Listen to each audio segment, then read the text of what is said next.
Hey gang, how's it going? Happy, whatever today is. Whenever you're seeing this, but for us, it's Memorial Day weekend, 2024. And it's been quite busy around here. Stuff moving around, jumping into bags, jumping out of bags. So depending jumping on in other bags. Depending on what page you may be watching this on, we've been packing for our 20th anniversary Tanzania relief trip, and it is a major production. And Troy has never been home for that to happen. No, and talk about relief. It's going to be a relief when all this is gone. I think you have to admit that you had no idea what all goes into all of this before now, though, right? I had an idea, there's just a lot. Yeah, a lot of times people feel like something like this just happens, like volunteers just show up there and it's like, oh, let's work. But it's a year-round thing, and the last 60 days is crazy. But we're there, and 2 weeks from right now, I won't be here to do this show, and you'll have to do it by yourself.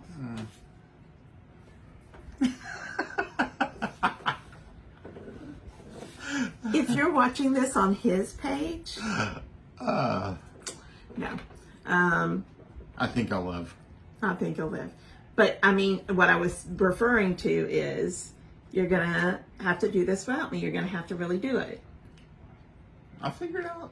He will. He did 2 TikTok videos this week, and I didn't even know it. So Yeah, so figure that. So let's see if he'll do this. I don't like talking to myself, so see if I can get Wayne or somebody over here. No. I mean, not to put him on, but Well, put your dad in the corner. Put my mom in the corner. Do not put Wayne on our social media.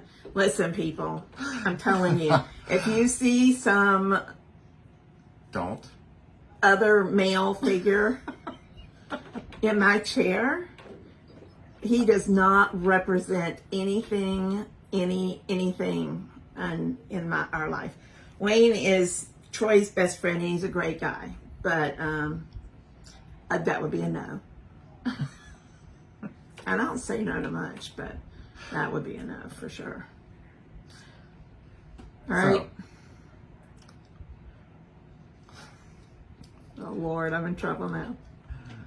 So, what did the fish say when it hit a wall? Damn.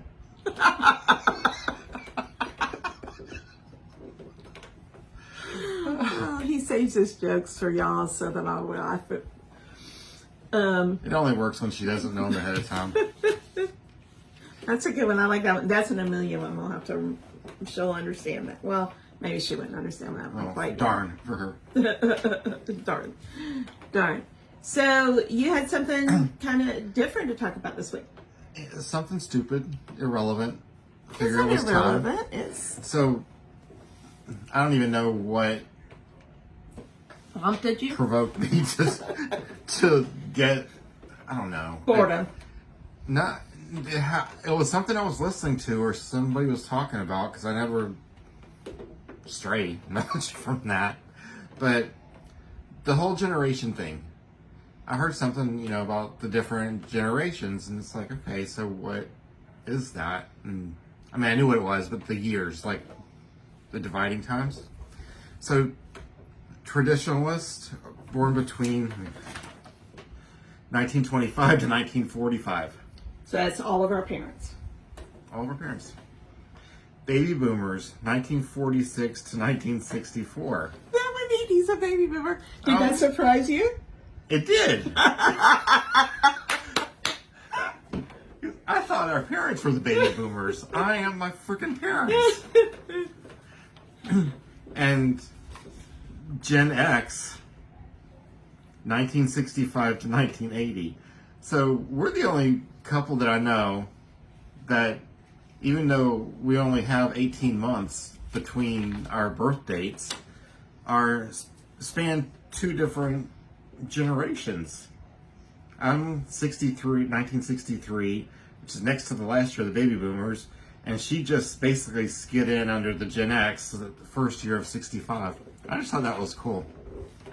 Well, it is interesting because there's some truth to that, even with us. I mean, I haven't looked at what each generation, Does represent. yeah. That's next. What's next? But then millennials, 1981 to 2000, and then Gen Z, 2001 to 2020. So next I'll find out what the hell that means. So, But it's cool that, I don't know, just, I'm used to having a bunch of useless information move around up here. So it entertains me. it is interesting though, because we do definitely think of our parents as the baby boomers when we hear that people talk about, the baby boomers growing, and when they retire, what happens to the, Social Security system, and what happens to, because there's more baby boomers than there are anyone else, And right? all you hear in the news is the baby boomers are aging and retiring. And then I look and I'm a freaking baby boomer. Where's our retirement, right? I don't feel like one. But it is interesting when you think about that, and those are kind of the things that time just passes, right? And I mean, you've been a baby boomer your whole life, you just didn't know that. Yeah, but exactly. but as we've been making year has had more changes in it for us. This 6 months has more changes than any other 6-month period of our life. Yeah, and hopefully the next 6 months is going to even out. Jesus, please. Please let it happen. But, as that time passes, it's like, what's in my retirement account? Am I going to be able to retire? And for me, this morning, I said this on the Friends Together channel because this is my 20th anniversary for Tanzania. And nobody could have thought, that I'd still be here, right? But the next year, Steve had passed away, and John looked at me and he said, you have to start a retirement account. And I was like, I'm rolling my eyes, and he's like, what if you live? Steve is dead. What if you live? And he was right. I didn't have much money to put in it because I was literally paycheck to paycheck right that moment. But I started an IRA because what if? And here it is, 20 years later. Still here. Still here. Still don't have a whole lot in the IRA, but I do put the maximum amount in every year at least. That's money that wouldn't have been there. But it's going to cost our generation, whether we're Gen X or baby boomer, it's going to cost us a whole lot more You to don't have to live. keep saying that. I do. It's going to cost us a whole lot more to live in retirement than it did other folks.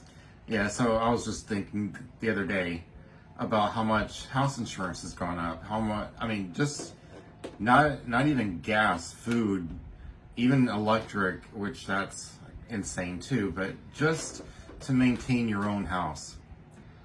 Even after the mortgage is done, which being like 2 or 3 years, most people's mortgage is outrageous. Ours really isn't bad. But when we moved here in 2009, the taxes on this house was $1,200. Yeah, I think it was $100 a month. And the insurance was about $1,500 or $1,600. Fast forward 15 years later, our taxes have doubled, which still isn't all that bad considering it's Florida. It's about $2,400. But our homeowner's insurance is now over $6,000 a year.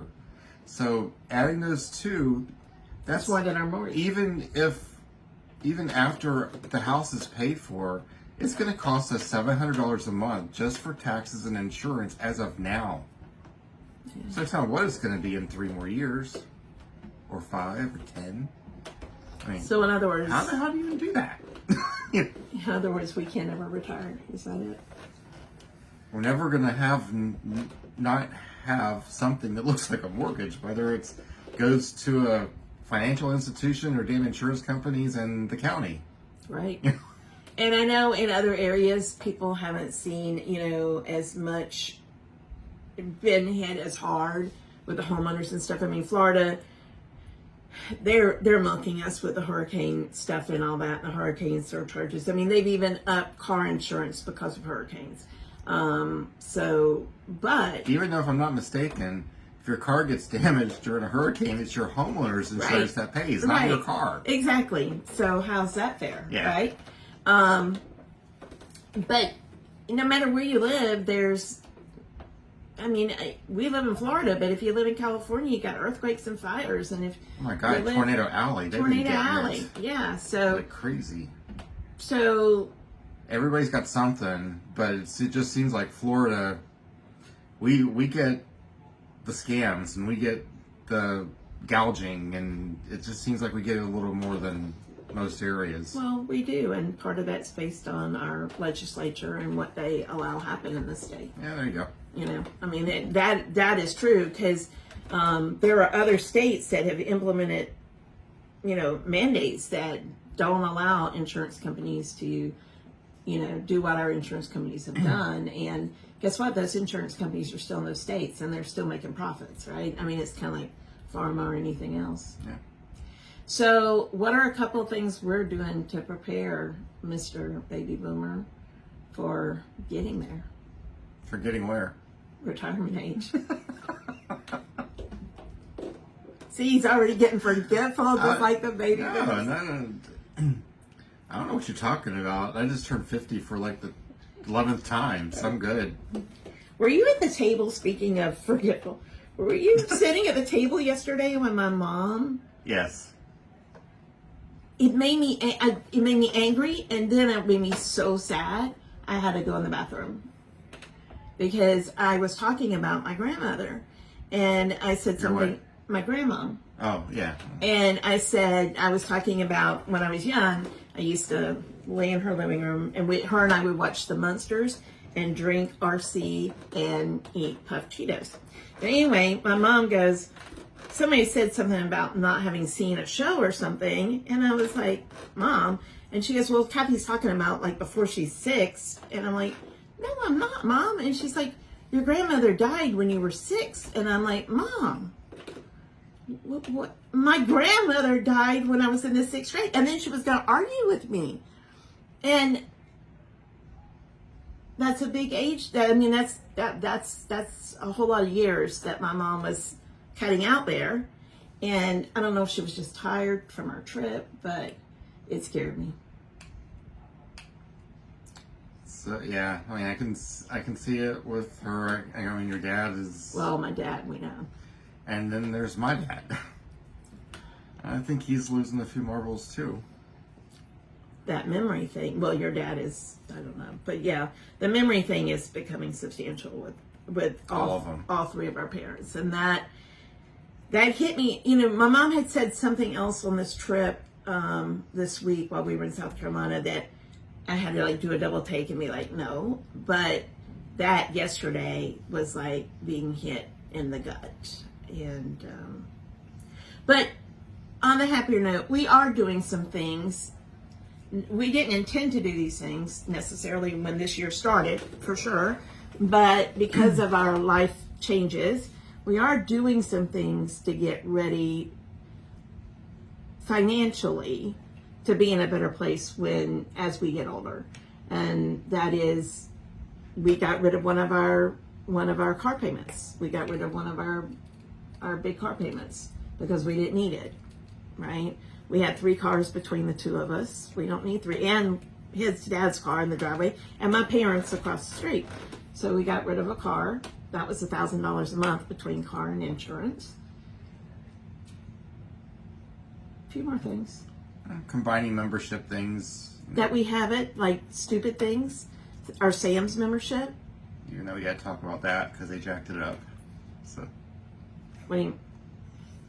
I just went in there yesterday, and we got to go in there again. Oh, because Garrett just had to pay for the renewal 2 days ago. Okay, it is done then. because I thought we did that when we. The woman messed it up because it was the same one that I had to deal with the Okay, other well, day. Garrett paid like $152. So, Prime memberships. Yeah, we had 2 Prime. We had 2 Netflix, Sam's, or 2 not Prime. Netflix. We only had 1 Netflix. Yeah. We had 2 something else. You know, and we've been married a long time. But it's just, you don't think about You those don't. little things. No. But But it adds up. I mean, it really you don't think it takes anything off your mind, but it does. yeah, It's just one less thing to keep track of. right. I don't think we have anything left I don't think that so. we can do that with. But if we come across any of it, we're going to do it. Mhm. So those pennies add up. Yeah. But also just having everything together, streamlined, so nothing gets left out, right? And because that's a big thing. And the other thing we've done, you know, I mean, for a long time, Troy's had a job that paid for him to be on the road, but the last 2 years, his job did not pay for him to be on the road. So we had a separate 2 whole living places. Right. So, I mean, that was craziness and money and duplicating things and all of that as well. Well, there was a reason behind it because the pay was a lot better than I could make locally, even with that separate thing. I still made more. Right. But with what's going on with my dad now, health-wise, you know, if I hadn't already made the decision that, you know, with this change at the beginning of the year, it would have happened now. It would have had to have happened anyway. It would. So I'm going to ask you that. I This just may told not be Lindsay this fair. yesterday. This might not be fair, but would it? It would have if you'd have recognized. But as detached as you were from what was going on in our home, I don't know that it would. I think I would. Because no matter how much because I never not text you when I took your dad to the doctor or, you know, all that stuff. But it wasn't until you were home that you really recognized, A, what I've been doing for the last 3 years, No, and but B, this how bad it diagnosis, is. I think, would have done it on top of the other one. Maybe. Yeah. But I'm not, it's hard to say. I don't even know that we'd have gotten this diagnosis necessarily. Just because things kind of got different when you push the doctor to do something else. I don't even know if they'd have done these tests yet. So it's hard to say, but if the same thing would have played out with the same diagnosis at the same time, I think it would have been enough for me to just say no more.